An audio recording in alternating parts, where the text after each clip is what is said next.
Pozdrav ljudi moji, danas ćemo vam pripremiti piletinu sa rižom i povrćem. Piletinu prvo damo kuhat, kao što vidite. Ja dodajem čitavo pile. Inače vi možete dodavati po želji.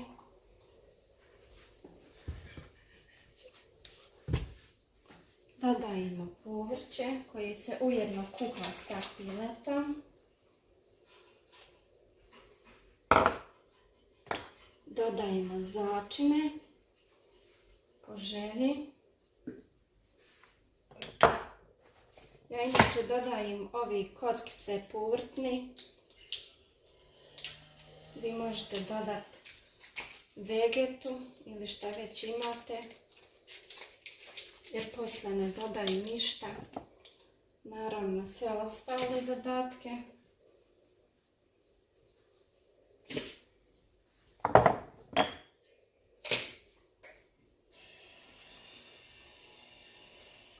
Kada se sve ovo lijepo prokuha, rižu ćemo prije toga oprati,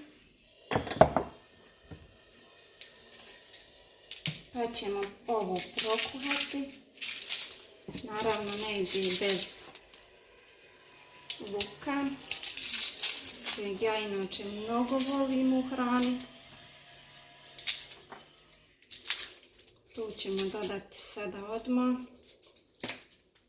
jer na kraju dodajemo samo rižu. Ovo pile koje se prokuha i prelijemo sve skupa sa ovom juhom koja će se ujedno skuhati sa piletom i napraviti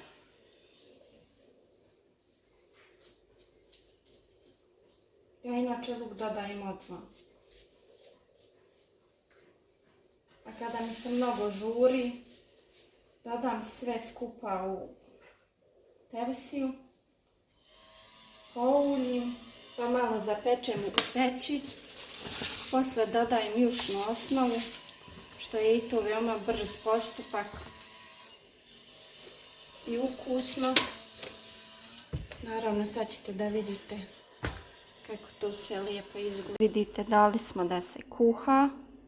Kada se sve to lijepo prokuha, neki 5 do 10 minuta, uključimo peć, dodamo rižu i sve ovo iz šerpe, prelijemo preko i damo peći još dodatno u peći. Naravno, tu ćete da vidite.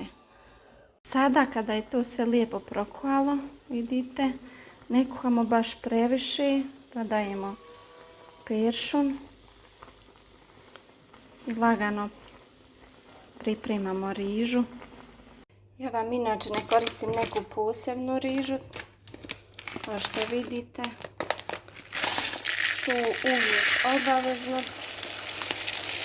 operem, jer je riža mnogo suha. Stavljamo u zavisnosti od naravno vaših ukućana, koliko ko to voli jest. Tako ja stavim, nemam neke posebne mjere. Vidite, tu ćemo da operemo.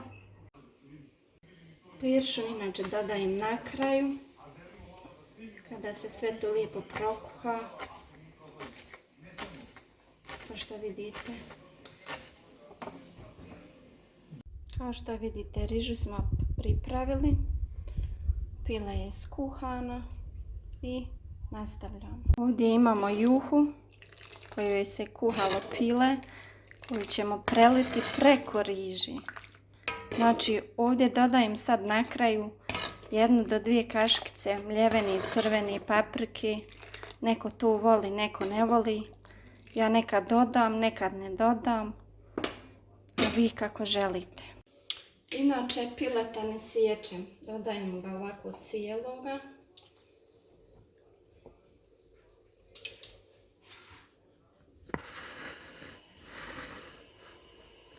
Nakon toga istresam ovu juhu koju smo dobili od pileta koji se kuhalo sa povrćem. Tu dodajemo. Naravno imamo dovoljno za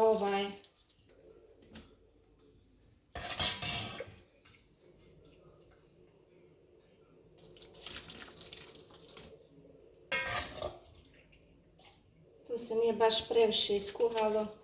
Jedno 10 do 15 minuta prokuhamo.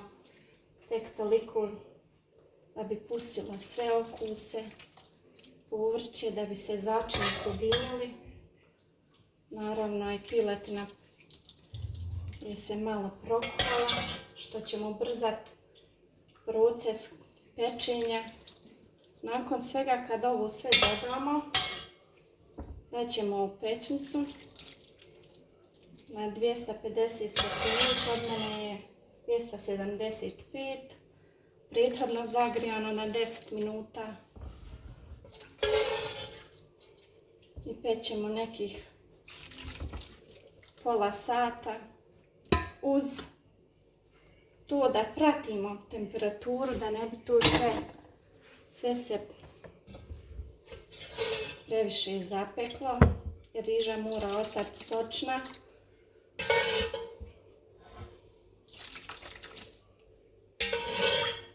Veoma brz postupak, veoma ukusno.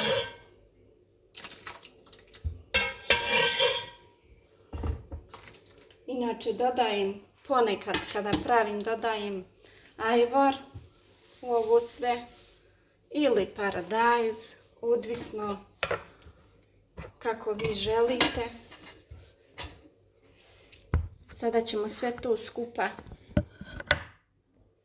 dati u peć. Vidite i sami, veoma lijepo izgleda. Naše jelo je gotovo. Spremno.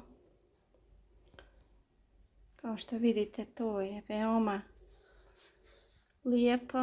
Naravno, po želji salata. Ja obično jedem kiseli kupus u ovim zimskim periodima. A vi dobar tek, dragi moji. Lijep pozdrav!